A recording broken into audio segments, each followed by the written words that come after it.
Assalamualaikum warahmatullahi wabarakatuh. Nama saya Nurmia Suhartini dari kelas PAI 3A. Pada kesempatan kali ini, saya akan memaparkan mengenai konsep filosofis pendidikan dari pandangan seorang filsuf muslim yang bernama Ibnu Sina. Baik, sebelum saya memaparkan kepada pandangannya mengenai pendidikan, mari kita simak terlebih dahulu riwayat singkat dari Ibnu Sina ini. Nah, Ibnu Sina ini bernama lengkap Abu Ali Al-Husain, Ibnu Abdullah, Ibnu Al-Hasan, Ibnu Ali, Ibnu Sina Al-Hakim, atau biasa dikenal dengan Avicenna. Beliau ini lahir pada tahun 370 Hijriah atau 980 Masehi di Karmeisan, berdekatan dengan Bukhara dan berbangsa Barka.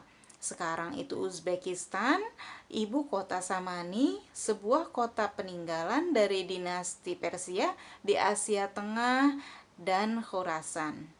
Ibnu Sina ini wafat pada tahun 1428 Hijriah atau 1037 Masehi. Ibunya bernama Asaroh, berasal dari Asfana yang termasuk wilayah Afghanistan. Sedangkan ayahnya bernama Abdullah, seorang sarjana terhormat penganut Syiah Is'aliyah dan merupakan ilmuwan dari kota Bukhara Khurasan, suatu kota termasyhur dari kekuasaan Samani yang sekarang merupakan provinsi Balkh di Afghanistan. Semasa kecil, Ibnu Sina ini memulai pendidikannya pada usia 5 tahun di kota kelahirannya. Pengetahuan yang pertama kali ia pelajari adalah membaca Al-Quran. Setelah itu, ia mempelajari ilmu-ilmu agama Islam lainnya seperti tafsir, fikih, dan lain-lain. Di samping itu, Ibnu Sina juga mempelajari ilmu kedokteran sejak usia 16 tahun secara otodidak, hingga ia menjadi dokter yang termasyhur di zamannya. Sebagai pemikir yang inovatif dan kreatif, Ibnu Sina ini dikenal sebagai sosok ulama yang produktif dalam melahirkan karya tulis. Karya-karyanya tergolong cukup banyak, meliputi seluruh cabang ilmu pengetahuan. Dari sekian banyak, yang paling terkenal diantaranya adalah Kitab Al-Syifa dan buku Qanun fi At-Tib. Itulah riwayat singkat dari seorang Ibnu Sina. Berikutnya adalah apa sih yang dimaksud dengan pendidikan menurut dari Ibnu Sina itu sendiri. Nah, seorang Ibnu Sina ini tidak hanya dikenal dengan sebagai dokter legendaris saja, tapi Ibnu Sina juga mencurahkan gagasannya tentang pendidikan. Menurut Ibnu Sina, pendidikan atau pembelajaran itu menyangkut seluruh aspek pada diri manusia, mulai dari fisik, mental, maupun moral. Pendidikan tidak boleh mengabaikan perkembangan fisik dan apapun yang memiliki pengaruh terhadap perkembangan fisik seperti olahraga, makanan, minuman, tidur, dan kebersihan. Dalam pandangan Ibnu Sina itu sendiri, pendidikan tidak hanya memperhatikan aspek moral, namun juga membentuk individu secara menyeluruh, termasuk jiwa, pikiran, dan karakter. Menurutnya, pendidikan sangat penting diberikan kepada anak-anak demi mempersiapkan diri untuk menghadapi masa dewasanya kelak. Ibnu Sina juga menjelaskan bahwa pendidikan itu memiliki 3 fungsi yang kesemuanya itu bersifat normatif. Yang pertama, tujuan itu menentukan haluan bagi proses pendidikan. Yang kedua, tujuan itu bukan hanya menentukan haluan yang dituju, tetapi juga sekaligus memberikan rangsangan. Dan yang terakhir, tujuan itu adalah nilai, dan jika dipandang bernilai dan jika diinginkan, tentulah akan mendorong anak didik kita itu untuk mengeluarkan tenaga yang diperlukan untuk mencapainya. Selanjutnya adalah bagaimana sih tujuan dari pendidikan menurut Ibnu Sina? Nah, tujuan pendidikan harus diarahkan pada upaya mempersiapkan seseorang agar dapat hidup di masyarakat secara bersama-sama dengan melakukan pekerjaan atau keahlian yang dipilihnya sesuai dengan bakat, kesiapan, kecenderungan, dan potensi yang dimilikinya. Nah, tujuan pendidikan juga harus berorientasi memberikan keterampilan-keterampilan kepada anak didiknya, maka akan muncul tenaga-tenaga profesional yang mampu mengerjakan secara mumpuni. Tujuan pendidikan yang paling esensial yaitu harus membentuk manusia yang berkepribadian mulia. Ibnu Sina mengemukakan bahwa ukuran akhlak mulia tersebut dijabarkan secara luas yang meliputi segala aspek kehidupan manusia. Aspek-aspek kehidupan manusia yang menjadi syarat bagi terwujudnya suatu pribadi berakhlak mulia meliputi aspek pribadi, sosial, dan spiritual. Ibnu Sina juga mengemukakan pendidikan harus diarahkan pada pengembangan seluruh potensi yang dimiliki seseorang ke arah perkembangannya yang sempurna, yaitu perkembangan fisik, intelektual, dan budi pekerti.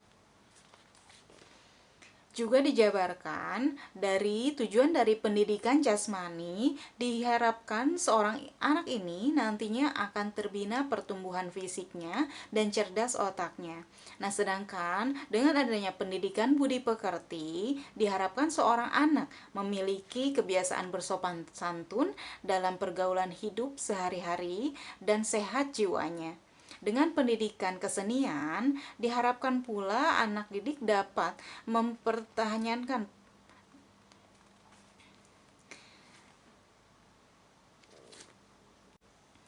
Dengan pendidikan kesenian juga diharapkan dapat mempertajam perasaannya dan meningkatkan daya khayalnya. Begitu juga dengan pendidikan keterampilan, diharapkan bakat dan minat anak itu dapat berkembang secara opsional.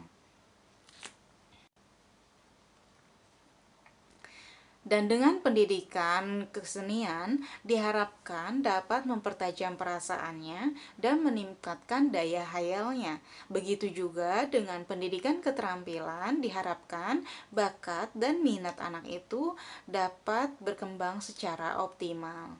Itulah tujuan pendidikan yang dipaparkan dari pemikiran Ibnu Sina. Selanjutnya, seberapa penting sih konsep manusia menurut Ibnu Sina? Nah, pandangan seseorang terhadap manusia akan berpengaruh juga terhadap konsep-konsep pendidikannya.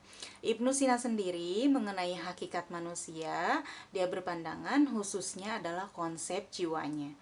Menurut Ibnu Sina, jiwa manusia mempunyai dua daya, yaitu daya praktis yang hubungannya dengan jasad disebut juga dengan akal, yaitu daya jiwa insan yang memiliki kekuasaan atas badan manusia. Dengan jiwa inilah manusia mampu melaksanakan perbuatan-perbuatan yang mengandung pertimbangan atau pemikiran yang membedakan dirinya dengan binatang. Yang kedua, daya teoritis. Ini hubungannya dengan hal-hal yang abstrak. Disebut juga dengan akal intelijensia teoritis, yaitu daya jiwa yang berfungsi untuk menemukan konsep umum yang ditimbulkan dari materi. Perkembangan intelijensia di sini dipengaruhi oleh adanya proses interaksi dengan lingkungannya, baik melalui proses belajar mengajar, juga melalui pengalaman-pengalamannya.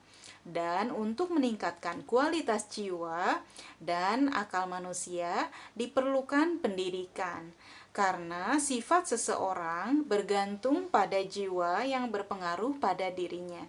Nah, pandangan ini membawa implikasi pada konsep Ibnu Sina tentang pendidikan. Teori Ibnu Sina juga tentang kesatuan antara jiwa dan raga sangat relevan dengan pendidikan rohani, yaitu dalam pendidikan perlu ditekankan upaya pendidikan yang komprehensif dan holistik, yakni pendidikan yang menyeluruh dan utuh, meliputi seluruh potensi hubungan jiwa dan raga. Ibnu Sina menekankan eratnya hubungan antara jiwa dan raga. Dalam jiwa manusia itu terletak kekuatan berpikir, memahami, dan membedakan sesuatu. Inilah daya atau kekuatan jiwa yang paling substansial dan esensi. Proses belajar mengimplikasi aktualisasi potensi-potensi intelek melalui penuangan cahaya, kecerdasan aktif. Tidak lain intelek yang mandiri yang diidentifikasikan dengan substansi, malakah inilah yang merupakan guru sejati pencari pengetahuan dan iluminasi kecerdasan manusia oleh hierarki intelijensia terletak di jantung seluruh proses mencapai pengetahuan yang tingkat tertingginya adalah pengetahuan intuitif yang dicapai langsung dari akal kreatif. Dengan kemampuan akal mustafad inilah manusia berbeda antara satu dengan lainnya. Berikutnya, bagaimana epistemologi pendidikan Islam menurut Ibnu Sina? Pendidikan Islam adalah usaha-usaha untuk menyampaikan ilmu pengetahuan dan nilai-nilai Islam baik dalam bentuk bimbingan rohani maupun jasmani, mewujudkan terbentuknya manusia yang memiliki kepribadian utama serta kesuksesan di dunia dan akhirat. Pendidikan Islam itu sendiri bersumber pada 6 hal, yaitu Al-Quran, As-Sunnah, kata-kata sahabat, kemaslahatan umat, tradisi atau adat kebiasaan masyarakat, dan ijtihad. Keenam sumber tersebut disusun dan digunakan secara hierarkis dengan tidak menyalahi atau bertentangan dengan sumber utamanya, yaitu Al-Quran. Sedangkan dasar dari pendidikan Islam adalah tauhid, yakni kesatuan kehidupan ilmu, iman dan rasio, agama dan kepribadian manusia, serta kesatuan individu dan masyarakat. Konsep pendidikan atas pemikiran Ibnu Sina adalah pendidikan yang berupaya untuk membentuk insan kamil atau manusia sempurna, yaitu mampu mengembangkan seluruh potensi yang ada pada peserta didik. Adapun konsep pendidikan Islam menurut Ibnu Sina adalah pendidikan ini lebih diarahkan pada pengembangan seluruh potensi yang dimiliki oleh peserta didik. Pemikiran Ibnu Sina mengenai konsep pendidikan Islam dalam wujudnya yang humanis, seperti keterkaitan antara materi pelajaran dengan pertimbangan dalam menerapkan suatu metode pengajaran. Dengan kata lain, pendidikan hendaknya menggunakan strategi dan metode yang sesuai dengan tingkat perkembangan psikologis anak didik. Pendidikan Islam itu harus berorientasi pada kecerdasan jiwa anak didik.